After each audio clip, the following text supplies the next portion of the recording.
we are simply humans caring for other humans. And I think that every single one of us is doing the absolute best we can. I am not Superman. I cannot swoop in and fix things. And to set that expectation on us is what leads to dehumanizing the profession and burnout, in my opinion. I also think it's really important to acknowledge how the healthcare systems exploited that rhetoric when we were in the depths of the pandemic, like scared and wanting PPE.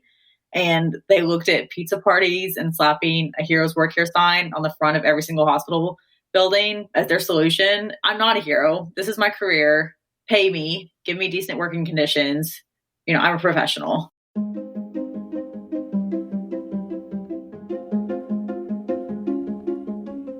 Hello and welcome to The Handoff, a podcast about the most critical topics in nursing.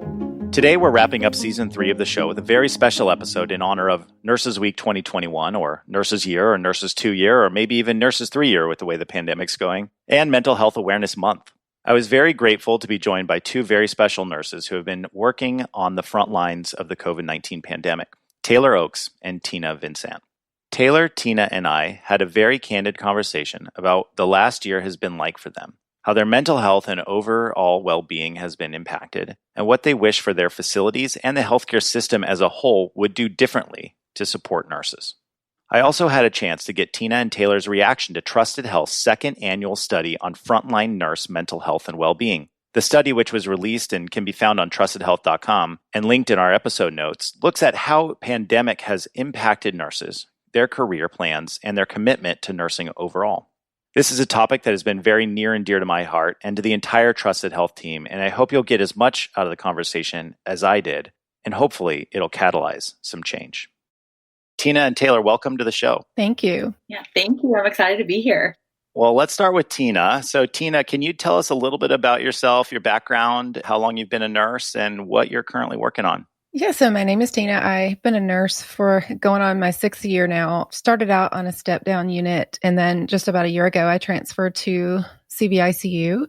I've been working in the intensive care unit for about a year, so I've been floated to the COVID ICU several times. So I've had quite a bit of experience with that, although not exclusively. Awesome. And Tina's also the host of Good Nurse, Bad Nurse, an amazing podcast that I've been on and will continue to work with her on. So you got to check that out as well. Tayler, how about you? So I have also been a nurse for about 6 years now. I've pretty much exclusively worked actually in pediatrics and pediatric oncology, but I do a good bit of aid work and deployment nursing. So when the pandemic hit, I actually worked for about 7 or 8 months on the Navajo Nation as a public health nurse. And I'm now currently back in my little pediatric oncology world as a traveler. That's the nice thing about nursing is you can kind of jump around and go where the help's needed and where the interest is really easily. So that's awesome that you've done several different things. And those are kind of like polar opposites, right? Pediatric oncology and public health nursing seems like very different ends of the spectrum. Yeah, I don't think they could be more different. My friends think it's so funny because they were still back in their pediatric oncology world. And I was like, okay, well, I need to figure out how to get hypertension medicine for my patients and get them clean water. And it's just a completely different world. Yeah, so I'm excited to explore this with you and to get the pulse check from both of you because you have two different experiences and it'll be really interesting to hear your perspective. But first, Tayler, let's start with you. How have you felt the past year personally and professionally? And how has the pandemic kind of hit you or impacted you personally? It's been really hard for me, honestly. I have definitely felt the toll of it from a mental health perspective. And quite frankly, it's been really hard for me to deal with seeing what I'm seeing what we've all seen in the healthcare industry, and then kind of the general public's reaction that doesn't have the insider look that we have. And just kind of, I felt like there was a sense of general indifference to what was happening and what was happening to people. So that was really hard for me. It actually kind of took a toll on me for a while and made me change my career goals. So I definitely felt the impact of the pandemic in that sense. And when you say that, do you specifically mean people who don't believe COVID is impacting people or killing people or kind of a big deal, like the ones that call it just, it's just a flu or it's just like a cold, that kind of thing? Yeah. So that was really hard. People just frankly not believing what we're saying or what we're seeing. But then also people that kind of were when we say, you might not be affected by this as horribly as other people will, but it's really important that we put measures in place to protect each other, and then people still kind of being like, meh, like that's not that important. That's their own fault. They're unhealthy, whatever. They're poor, whatever. I think that's like the first time that a lot of us have experienced anything like that. And it was really hard for me to deal with, of like, wow, like people can be really indifferent to the suffering of others. And I haven't really seen that to this scale, especially in this country. So that was really hard for me to deal with. Yeah. And then every day you show up to work and you're dealing with it firsthand and seeing the suffering, and you're like, why can't people just see this, right? Like walk a day in my shoes and you'll change your mind. Yeah, it was that. And also I think this was kind of specific to the area that I was in and the population I was working with, was just the healthcare disparities were like so in your face and so blatant. And that was really frustrating to see. And a lot of those problems have existed before COVID, but I didn't have much exposure to them. And other nurses probably have a different perspective on that. But that was really hard for me to even just experience that, what I was seeing, and just being outraged by that. That's really good insight. Tina, how about you? How has the pandemic kind of impacted you personally and professionally, and, also your physical and mental health? I definitely can relate with Tayler. I hear what she's saying, and what I'm hearing her say, I have heard that over and over and over again from nurses all over our hospital, from all over actually. And it's like same story, over and over again. I think just here at home, I have been able to spend a little more quality time with my immediate family because there's not as much to do. And, so that's been kind of nice. That's really probably the only positive thing that's come out of it. As far as my extended family, our in-laws, there's friends we haven't seen in over a year. So that's been obviously difficult. It's just, I think that's similar to everyone's experience. And then professionally, it has been absolutely nothing but difficult, nothing but hard. It's just been unimaginable. I don't know. I think it was eye-opening for a lot of nurses. I mean, I think I've had some personal accomplishments this past year professionally. I got my CCRN, I transferred units. I've had some things that have happened that were positive, but I could have done that without a pandemic. So I'm not going to give credit to COVID for those things. I'm curious, let's start with you, Tina. What outlets did you have for the stress? Like, where did you turn when you had just a horrible day or, a week that was just kind of overwhelming? What were some of the tactics you used? That's interesting because, I do have a podcast, so I probably have an outlet maybe that a lot of people don't. And that's, I can just whine and complain to thousands of people.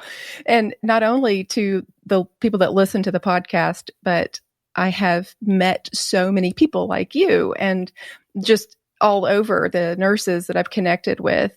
There's a lot of nursing podcasts out there, and I've made friends with a lot of them, and we get together and talk about this stuff. And it's helpful to just talk to other people who are going through. When I hear Tayler talk, saying the things she's saying, I just empathize with her so much. I feel it. I know what she's going through. I've seen it in the eyes of the nurses at where I work that work specifically on the COVID unit. And I've seen the look in their eyes change over the past year. And they've gone from being people with this, bright-eyed and positive attitude and excited about nursing to just like PTSD and people you would never expect to have a negative outlook when it comes to nursing and healthcare. And it's just like, even they couldn't handle it. Yeah, it shifts. Yeah. Yeah. How about you, Tayler? What were some of the coping mechanisms you used? It was really hard because I usually hang out with my friends and we kind of debrief about work, and all of my friends pretty much are nurses and I didn't see them for a year. So I didn't have that coping mechanism, that in-person interaction. A lot of times I developed a habit of just going for a walk every night. And that honestly helped me so much. I know it sounds so basic and probably everyone gives that same advice, but it really did help. And also just finding outlets to talk about the frustrations that I was seeing, some forums online and just, connecting with other nurses saying this sucks. We're all going through this and this really sucks. But being able to talk about it with each other, I think was really helpful for me. Yeah, that's good insight. And, I've talked to other nurses and friends in the profession, and they said, at the first couple of weeks, it was kind of we can get through this. Let's kind of rally. Then a couple months went by, and it's okay, we're helping. And then now it's all right, we're done. I'm over it. This can't be like a rally game every time something happens. And so I feel like similar message of like, it's just grating and there's no relief from it. And it's really hard to move past it. But that really transitions us into some of the survey results. So again, we surveyed over 1,000 nurses asking specifically about their mental health and well-being and how healthcare facilities and leaders might support or not support that. And one of the first findings we had was that 2/3 of the nurses don't feel that the industry prioritizes nurses' mental health or well-being. And I'd love your reaction to that. So let's start with you, Taylor. How does that sit with you? Does that sound surprising? No, it's not at all surprising to me. And I can only speak to like my personal experience with this. And I kind of have two. Like when I was, in the throes, in the bowels, as we say, of the pandemic, dealing with like horrible things of just dealing with people dying every day and having this like immense suffering around me. The resources that I had available, I had none. Like it was horrible. We virtually had no support. There was no debriefings, nothing. And I think it's important to acknowledge that like a lot of the staff that I was working with, we were in a community where the entire community was either their family or people they knew really well. And they were also dealing with this and they didn't have any support either. So that was at a very low resource facility in a very poor part of the country where healthcare disparities are very present. And now I'm at this like elite teaching facility that quite frankly has more funds than they know what to do with. Sometimes it feels, and I can't imagine like what possible more resources we could have for our mental health and well-being. Like all over the break rooms, across the hospital, there's a QR code you can scan and talk to a mental health professional whenever you'd like. Yoga classes are offered and all these things. Like I honestly can't imagine what more they could be doing. It's almost hard for me to see the difference in how the nurses here are treated and how the nurses that I was working with in that area were treated. Because we always talk about the healthcare disparity, in regards to patients. But I think it's really important to acknowledge that exists when it comes to staff as well. And until we start addressing those, it's going to be really difficult to find a solution to this need that seems to just only keep getting bigger.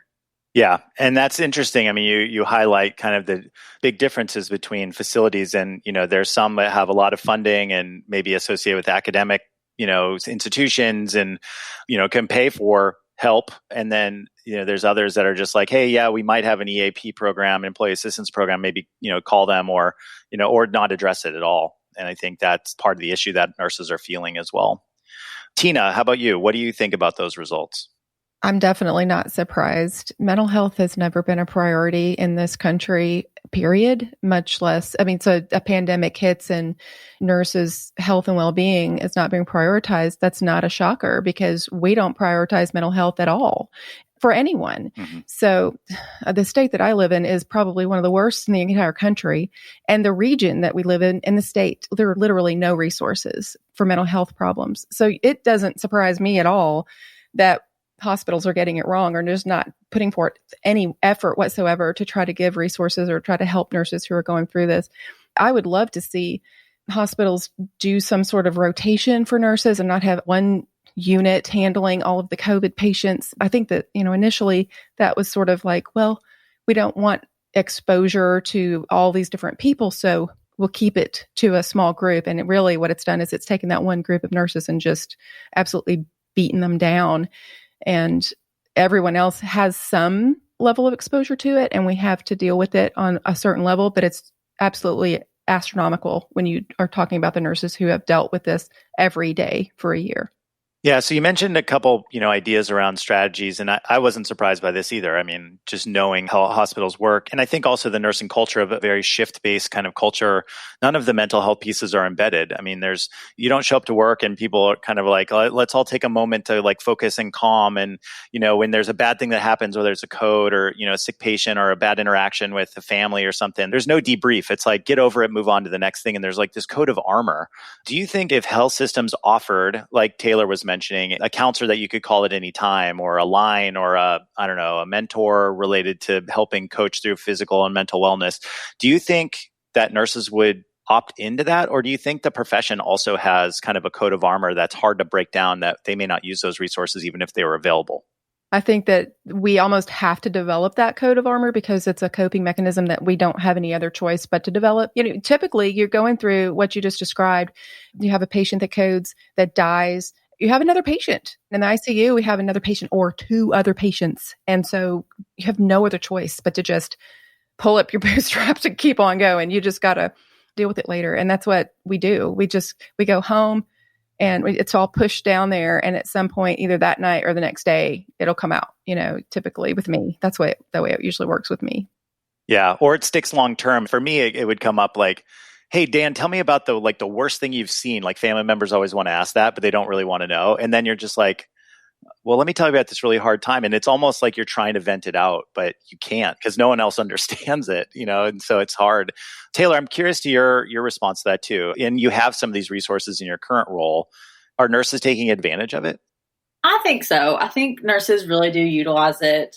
But I think, to ask if we put this in place, are nurses going to use it? I think it's important to acknowledge that that's not the only solution. I think a lot of the mental health wear and tear comes from a root cause of short staffing and the conditions in the hospital. So I think it kind of does put the pressure on us of you're having mental health problems, you need to fix it, when a lot of our mental health problems could probably be affected a lot by decisions that the institution makes. If they would put measures in place to make working conditions better for us, then that would also have a huge impact on this. And maybe these resources wouldn't be so needed. Like Tina was saying, a patient dies, okay, you have two more in the ER that need a bed. So I think it's just a system problem as well. And it's bigger than just saying okay, well, here's a therapist, talk to them if you need them, but get back to admitting the patient after one just died. So it's really hard. Yeah. So it's kind of, it's part of the culture of just get over it, move on. We have work to do. There's other people, and kind of disregarding or just not acknowledging the impact that has emotionally on people. And that kind of leads us into the next finding here, which is, we asked nurses to rate their facility from 1 to 10, 1 being there's no support at all related to mental and physical well-being, and then 10 being it's extraordinary. The average rating was around a 4.6, but 1 out of every 5 nurses rated their facility as a 1, meaning there's zero support. And we've heard both sides, right? Tina, you talked about maybe not having a lot of resources, Tayler having some.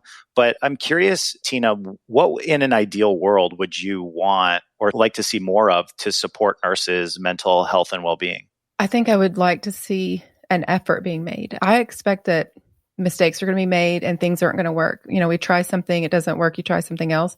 But when there's nothing being done, if there were measures in place, for example, policies, if you have a patient that dies, the policy is that we bring in another nurse that takes on the rest of your patient load so that you can take an hour or something. Just that sounds ridiculous because it's impossible. Yeah. But if you're, in a perfect world, that's exactly what would happen. And it would not be expected that you could just keep going. It should be expected that you're human and you need to process that.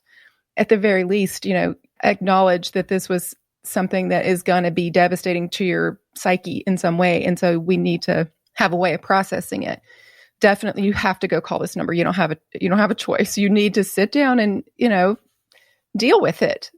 Make it part of the workflow, not just, hey, if you need this, because we know nurses in general may not just pick that up because they feel obligated to whatever the next patient is or, the coat of armor we talked about. But this is what you do now. This is how you will deal with it because it's evidence-based and we know it helps. And we're here to take care of you and make it acceptable again to do that.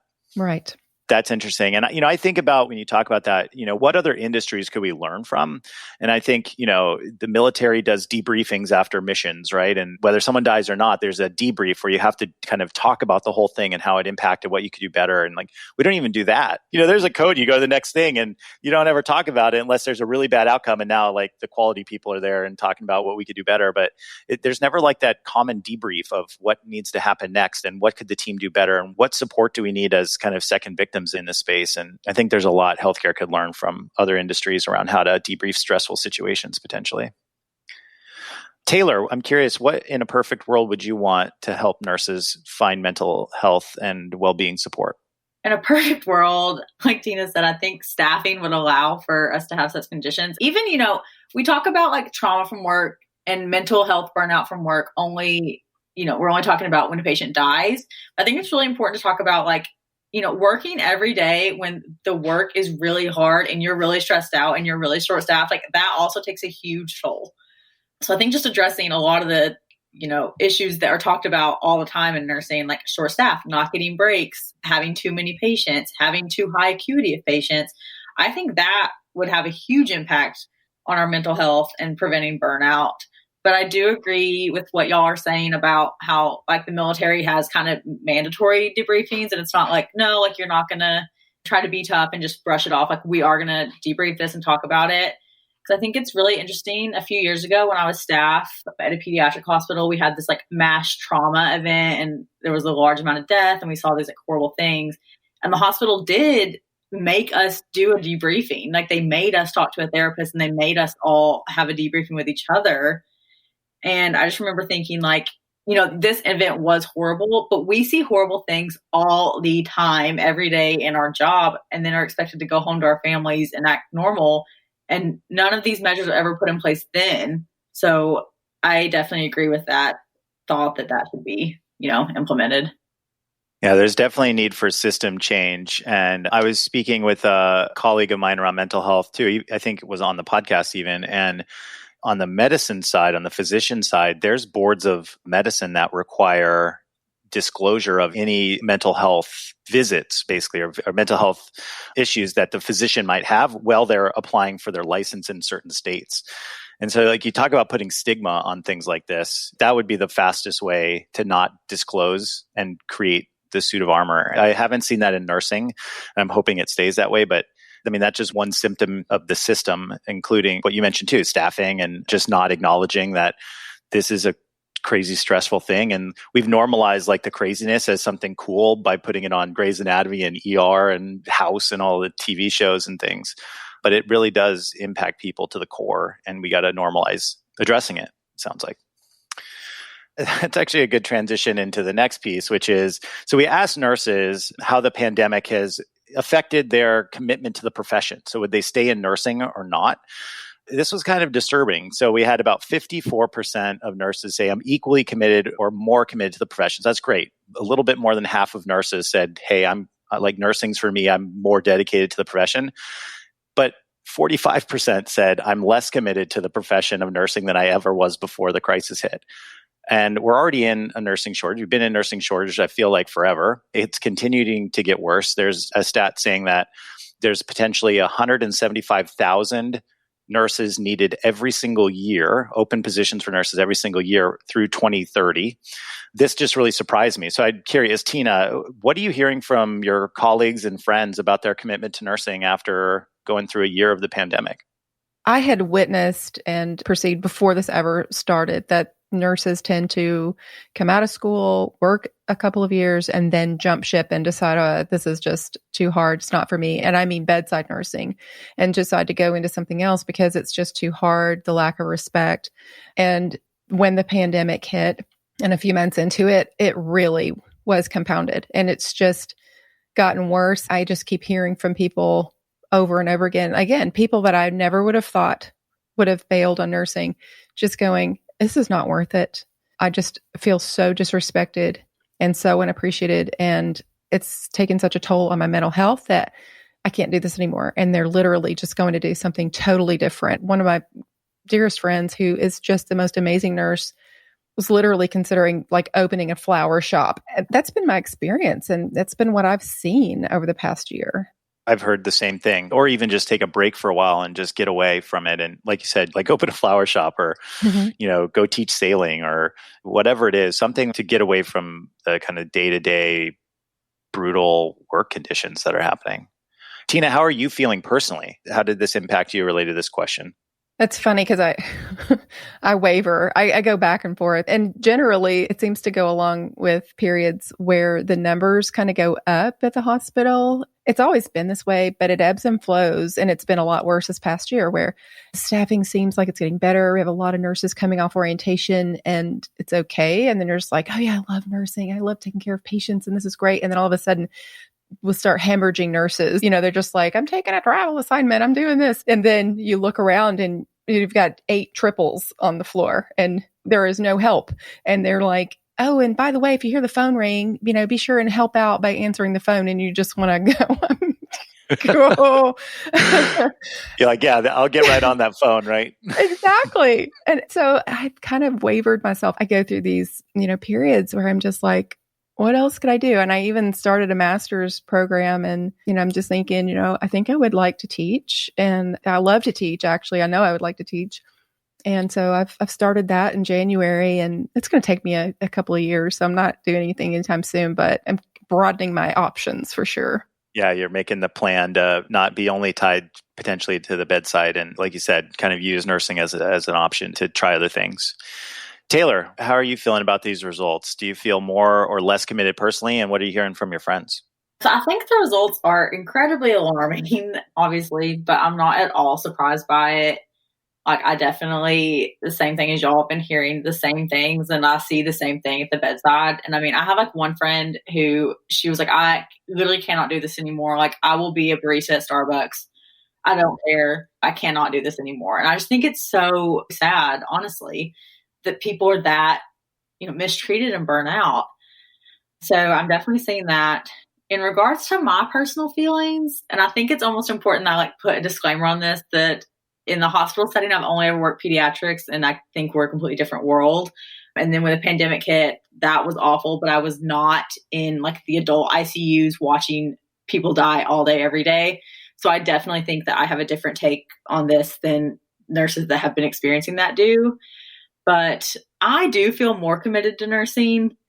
I completely understand that's not everyone's feelings, and that is totally fine. Like, I don't think you should come out of this experience feeling that way, but I do feel more committed. But when I say I'm more committed to nursing, like, I'm more committed to bringing about change and helping care for my patients. I don't know anyone that's more committed to what a lot of the healthcare industry has become and the way that we're often treated. Like, that's what people aren't committed to. And that's what has to change for everyone's sake. I don't know a single nurse that's like, I really hate taking care of people. Like, I don't want to do that anymore. It's just the way we're treated and the way that the system treats us is, I think, the reason people are feeling the way that they do. Yeah, so it's kind of made a calling for almost like activism to change the system, not necessarily leave the profession, but like if things were better at a system level, nursing's not the problem. It's more the conditions that you have to practice nursing. Yeah, totally. The systems that are set up to make us fail, honestly, the systems that prevent us from giving the care that we want to patients, I think that's what causes this feeling the most, is like people want to care for people and they want to do their best and they're not able to. Like when Tina was saying, I can't imagine because I've never worked in an adult ICU, but if you're tripled in an adult ICU, you're not going to be able to give people the care that you want to. And I think that's what leads to that feeling of like, I hate this. I'm so disrespected. It's not even watching people get sick. It's like this feeling of helplessness of I'm in a system that is not help these people. That's what needs to change. Yeah, that makes a lot of sense. Thank you for sharing, both of you, on that. That's a personal question, but I appreciate the honesty and openness related to it, because I think there's probably a lot of nurses out there that are feeling similar. And I think you validated some of their feelings and also gave them some insight, to appreciate that. And that kind of leads into the last question that we'll talk about today, which is every single healthcare system right now has some sort of hero campaign. A big system out here in California even gave nurses hero bonuses. They called them hero bonuses. There's healthcare hero posters everywhere. Big cities where in hotels were putting do the lights in the building that spelled hero. They're doing the 7:00 kind of music and clapping and all that kind of stuff. But we're also seeing that nurses see that as sort of like, well, it was nice for a short term. It's like an oversimplification of what we do. And it doesn't represent what we are, which is, and a hero is someone that sacrifices themselves for the good of others. And while you can do that in a short term, it's not a long-term strategy or career. We even read the comic books. Every single hero burns out at some point. They leave and go away. Superman went to his hideout forever. Like Batman, stopped it. I mean, even in the comic books, heroes can't maintain it, let alone real human beings and nurses. So I'm curious to hear how you react when you hear the word hero now, and how has that changed over the pandemic? Tina, why don't you kick us off? I have mixed feelings about it. Marvel Comics did an entire comic book series about nurses and made the nurses the hero. It's pretty cool, actually, the way it was done. And it was based around actual nurses and their lives and their stories that worked this past year in the pandemic. I think a lot of times people in the general public don't understand the level of education and skill and responsibility that nurses have when it comes to patient care and what we are required to know and what we do for patients. A lot of people don't understand. So I think maybe this has kind of helped to educate people and let them know that nurses are not just, handmaidens to the doctors. We actually, have a skill set. We are professionals and we have assessment skills and critical thinking skills. I like that part of it. I like the part where we're getting a little bit of respect, but it's one thing to say, oh, hero, hero, hero. It's another thing to just say, oh, I'm sorry, we cut out all of our elective surgeries, so we don't need all of our nurses. So we're going to just let you stay home. And by the way, you don't qualify for getting unemployment because we're not actually laying you off. And if you go take a travel assignment, you'll be fired. You won't be able to come back. And so it's one thing to be called heroes and have posters put up all over the hospital. And it's another thing to be treated with disrespect and as if you're disposable. That makes a lot of sense. I've heard similar things as well. Tayler, how do you react to the hero term? I've stated this publicly and I'll say it again. I have really strong feelings. I absolutely hate it.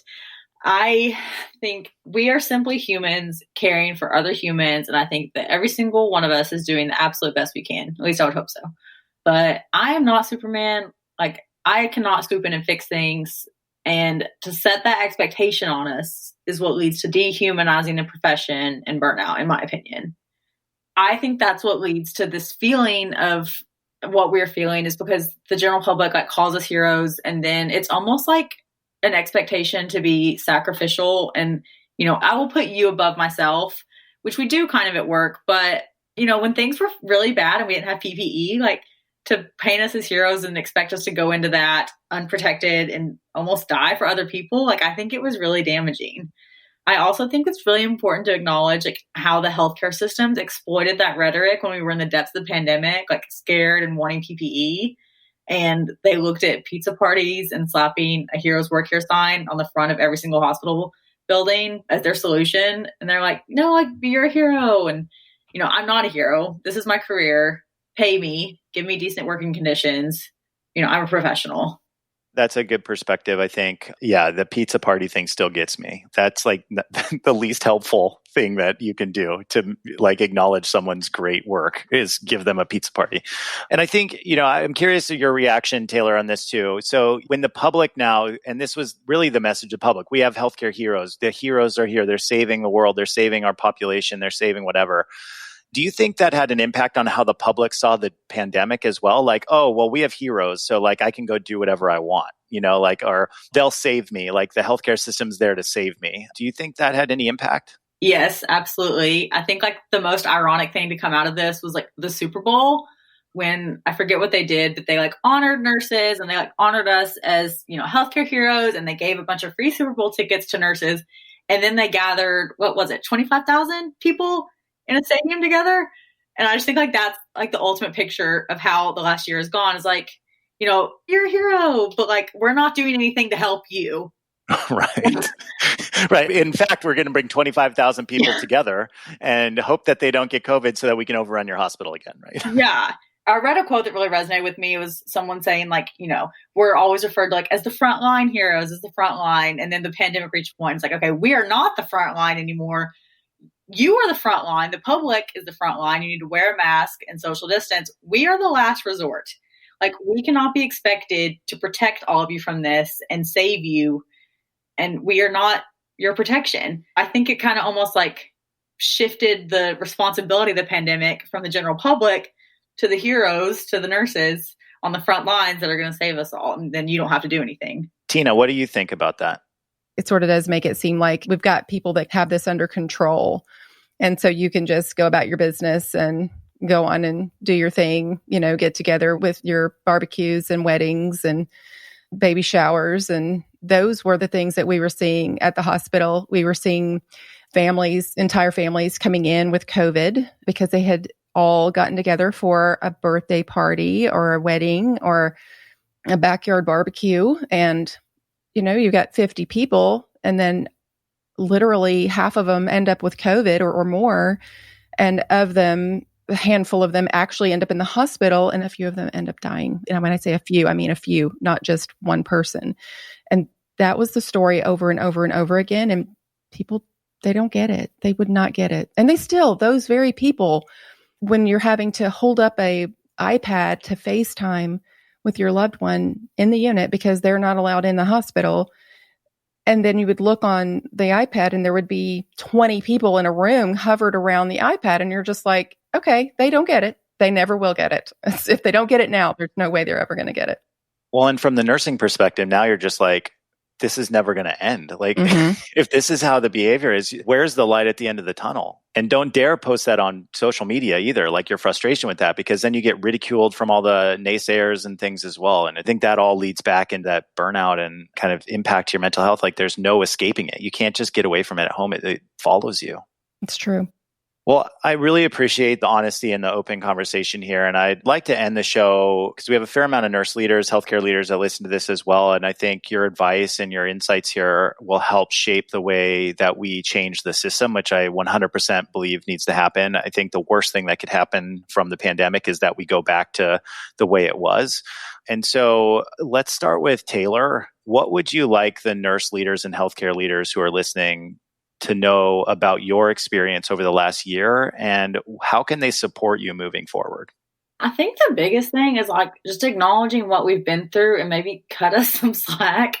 Like, I feel like, when the pandemic was really bad and everything, they kind of like pushed, like, okay, we don't care about your whiteboards anymore. Like, just, if you can work and save people, like, it's fine. We don't care about all the asinine things that we have to care about in a hospital. But now things are a little bit settling back to normal. Not even really, but things are better. And, the like infamous whiteboard conversation is already happening again. And I've seen like multiple people now are fully vaccinated and they want to like go home, see their families, see their friends, and their leave time is being denied. And it's like, cut us a break. I think that almost sounds like we want like slack or like substandard care, which is not. We need time to heal and recuperate from what we've been through. We were in like fight or flight mode and just go, go, go for so long. People are going to have a hard time now trying to adjust. We need some time off. Just listen to your staff and whatever they need. They should all be trying to do their best to accommodate people to a reasonable level. That's all I can ask of my employers. That's a great ask. And I think one of the take homes there is like, we were able to quickly remove the non-value added tasks out of the workflow when we had to. And so why would we put them back in? And maybe the whiteboard's one of those, or whatever the form you have to fill out to get the one thing that, like all of that stuff that we over process. I think one of the things we could learn is we provided great care despite relaxing some policies. And so maybe we could look at those critically and say, what could we keep off of the nurse's plate so that they can actually get back to the work of caring? Yes, I think you articulated that much better than I did and got what I was trying to say. So thank you. Oh, no, I think you said it great. I was just trying to kind of wrap it up. So, and Tina, what would you like leaders to know about your experience, and what would you like them to do differently moving forward? Well, I think that what I really would like to get across to nurse leaders and to administrators is that nurses deserve respect. We deserve to be treated as professionals. And I think that it's something we've always had to fight for, but the pandemic has definitely magnified the problem exponentially. And that this is exactly what we've been talking about. It's taken what was a problem of a shortage of nurses who are willing to work at the bedside and basically turned it into a full-blown crisis. But, respect to nurses and really to any employee is equivalent to being treated like a professional, being paid proportionally to the level of skill and education that we're expected to have. It's been given safe nurse-to-patient ratios so that we don't feel like we're having to risk our license every time we go to work. These are basic things that you would think would be sort of common sense, but this is what nurses have to fight for. And being treated with respect like a professional, to me, is what I want as a nurse. Yeah, I think that's a great way to sum it up. And I was just thinking, like, the professional piece is the biggest piece. And I think all leaders listening need to remember that these are professionals. They're not children. We're not just employees. We have a professional obligation and practice, and treat us like that. We're knowledge workers. We're highly educated. And some of the practices we have don't allow us to express that and sometimes hinder the ability to work as a profession. So I think that's awesome insight. Tina and Tayler, I just really appreciate this so much. I'm hoping this will spark some conversation and change, and hopefully we'll be able to change the system moving forward. I would love to ask each one of you where people can find you if they want to connect and maybe learn more about what you're up to. Tina, tell us about Good Nurse, Bad Nurse and where people can find you. Well, you can find Good Nurse, Bad Nurse on any platform, anywhere you listen to podcasts. And we have a website, goodnursebadnurse.com, and all of the episodes are on there. We're on Instagram mostly at Good Nurse, Bad Nurse, but we're also on Facebook some. Awesome. And Tayler, where can people find more about you? You can find me on Instagram at Where's Tayler, Tayler. I'm pretty vocal on there about my thoughts regarding nursing and COVID and everything happening. So yeah, feel free to follow me and reach out there. Well, thank you both for being on the show. I really appreciate it. Stay safe out there. And if we can help, let's change the system. And let's hope that we can build a better nursing profession and better healthcare system as the pandemic hopefully wraps up in the next few months. Thank you so much. Thank you. Yeah, thank you. Thank you so much for tuning into The Handoff. If you liked what you heard today, please consider leaving us a review and subscribing on Apple Podcasts or wherever you listen to podcasts. And for more information about Trusted, please visit trustedhealth.com. This is Dr. Nurse Dan. See you next time.